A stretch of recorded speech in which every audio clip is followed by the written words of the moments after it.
Üdv mindenki! Isten hozott újra a csatornámon.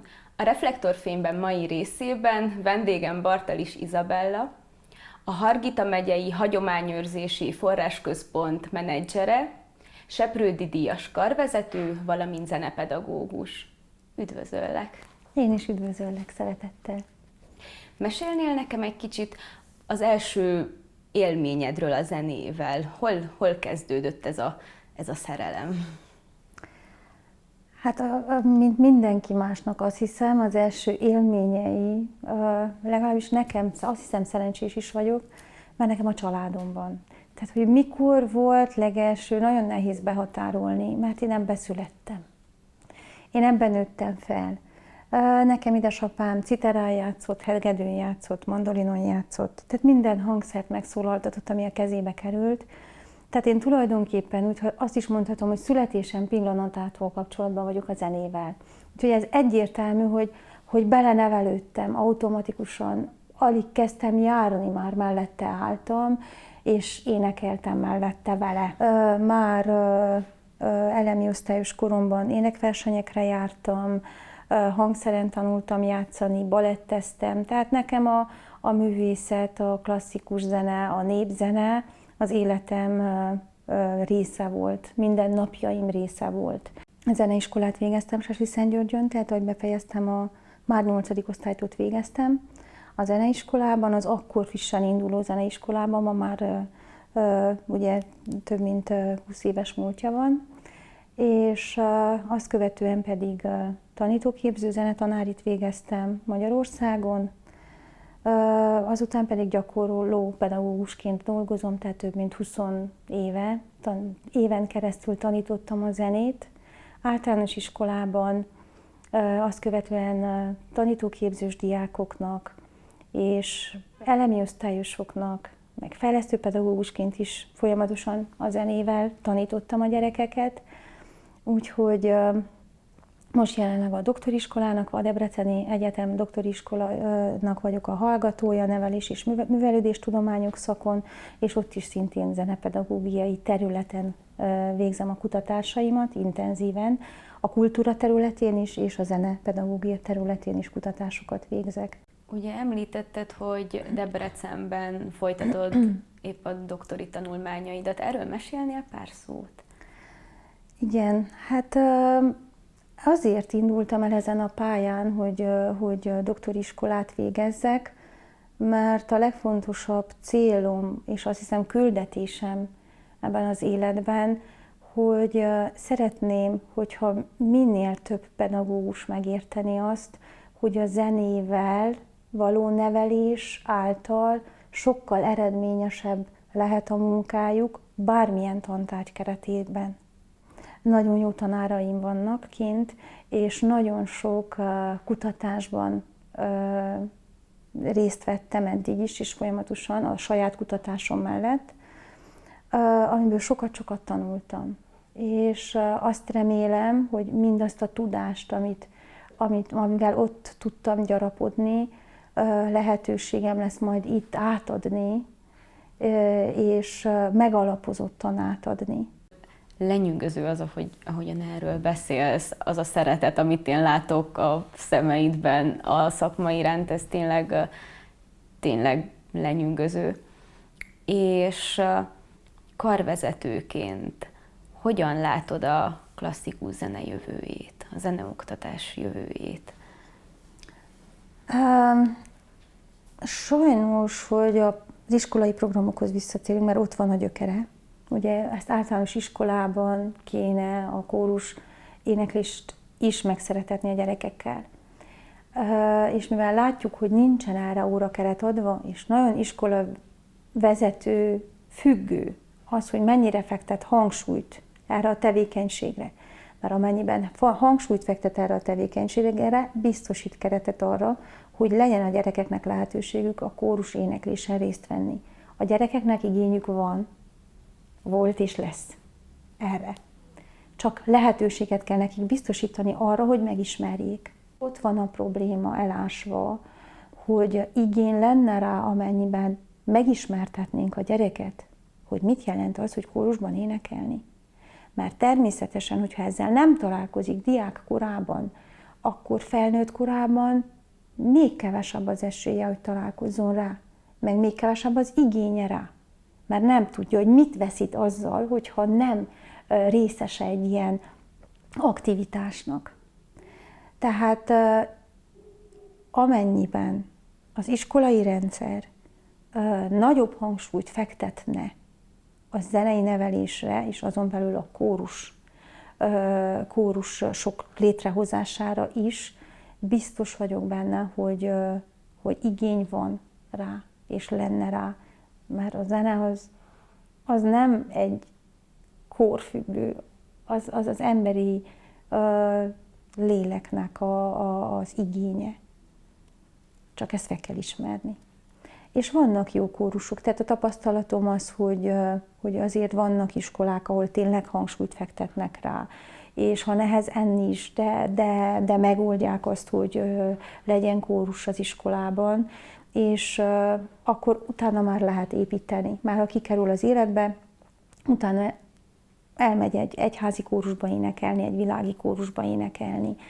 Tehát én úgy gondolom, hogy arra az még mindig élő, és van jövője. Van jövője, nem kell feladjuk, csak még jobban hangsúlyozni kell az iskolában. Tehát ez nagyon fontos. És számodra könnyebb volt gyermekkórusokkal dolgozni a felnőtt kórusokkal szemben, vagy te hogy élted ezt meg? Nincs nekem ilyen nem tudok különbséget tenni. Mindegyiknek megvan a varázsa. Tehát én tanítottam 5-8-as kórust is, volt egy 4-es kórusom is, 5-8-as kórusom is, liceumi kórusom is. Volt felnőtt kórusom, vegyes kórusom, ugye Márifalván, akikkel nagyon szép eredményt értünk el, mert mindegyikkel nagyon szép eredményeket értünk el. És most van a Székely Dalegylet itt Udvarhelyen, ami férfi kórus. Tehát mondhatné azt, hogy a kórus vezetés területén minden szegmensben vezényeltem. Tehát volt lánykórusom, férfi kórusom, vegyes felnőtt kórusom, gyerekkórusom is. Nem tudok különbséget tenni. Mindegyiknek megvan a maga varázsa, a maga erőssége. A gyermekkórus azért, mert az a csillogó szem, aki rád néz, az a tekintet, és hogy szívja mindent szavad, és úgy akar énekelni, ahogy te kéred, és szívéből énekel, és mikor azt mondod, hogy énekelj szívéből, akkor oda teszi a kicsi szívét.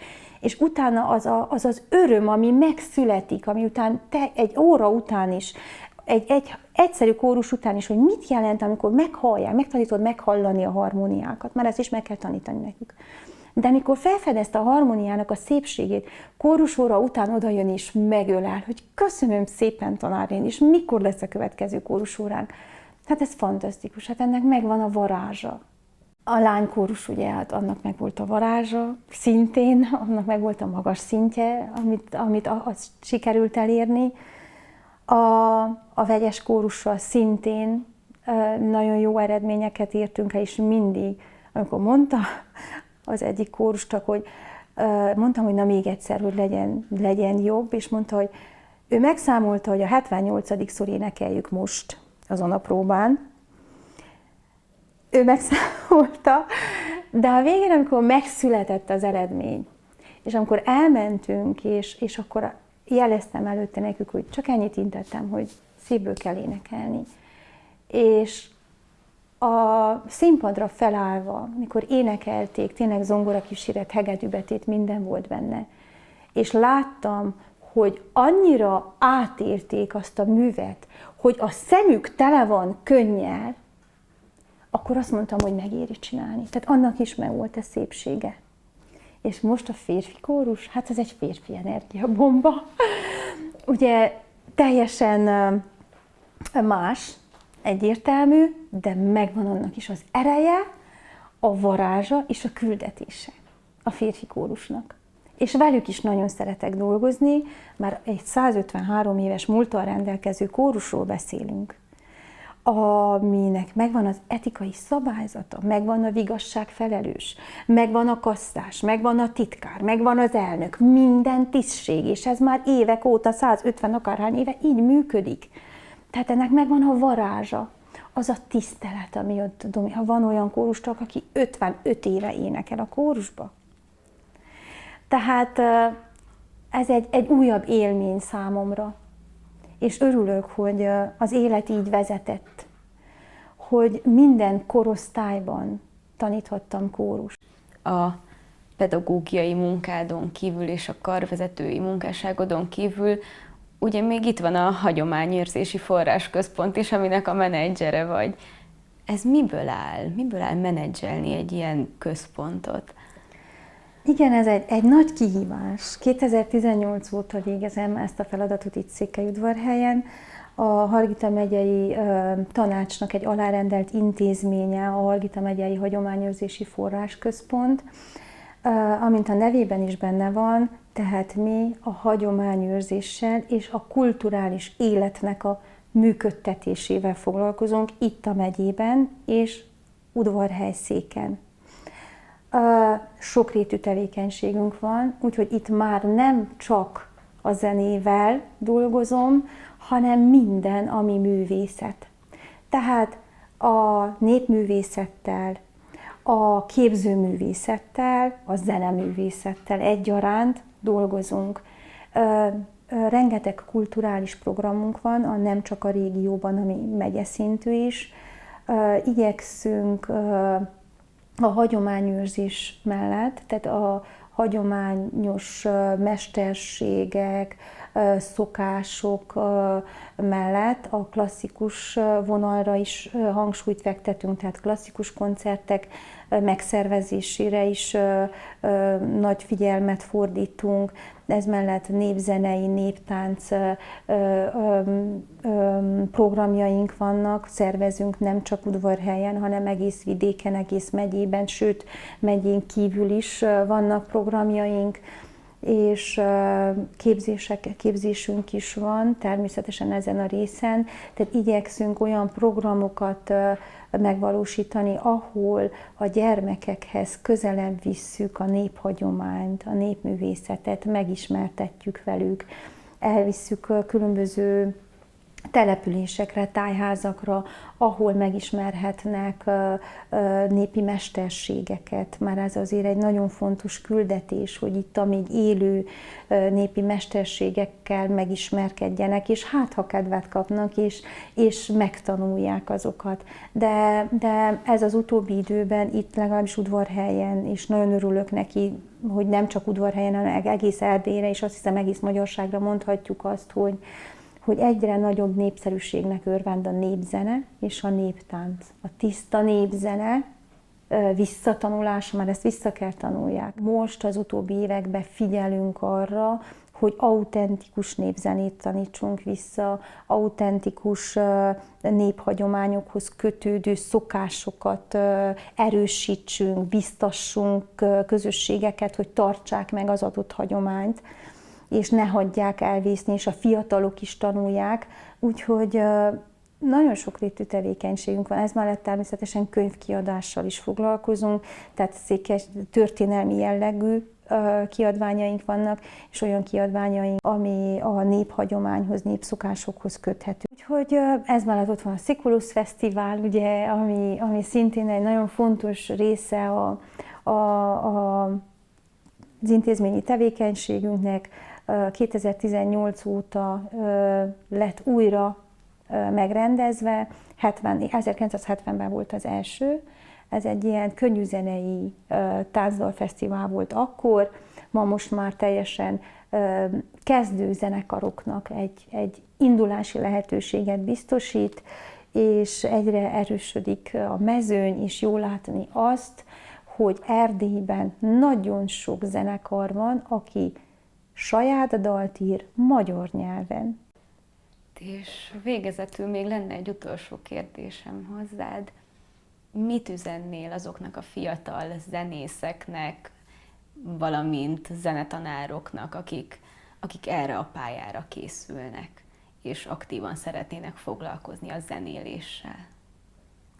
Hát, hogyha valaki már erre a pályára készül, nagyon remélem, hogy tiszta szívből és őszintén készül erre, ezt nem lehet sem a hírnévért, sem anyagiakért ezt a feladatot végezni. Ez egy küldetés. A Jóistentől azért kaptuk a tehetségünket, hogy másoknak örömet szerezzünk vele, és hogy azt a képességet is megkaptuk, hogy tanítsuk, akkor át is adjuk. Ezt akár művészről legyen szó, előadó művészről, akár zenepedagógusról legyen szó, ezt akkor lehet végezni, hogyha teljes szívvel, őszinte odaadással és önzetlenül végezzük. Már akkor lesz eredménye. Én szívből köszönöm ezt az őszinte interjút. Tényleg engem nagyon lelkesít és motivál arra, hogy igenis van értelme ennek, amit tanulok, és van értelme ezzel foglalkozni, mert a világ csak jobb lesz általa. Csak így lesz jobb a világ általa, és ezt kell tudatosítanunk mindenkiben. Tehát pedagógusokban, szülőkben, gyerekekben, hogy a művészetek az, ami által ki tud teljesedni, és ki tudja fejezni szavak nélkül is a mondani valót, amit érez. Ha titeket is elért a beszélgetésünk üzenete, akkor maradjatok velem a következő videókban is. Minden jót!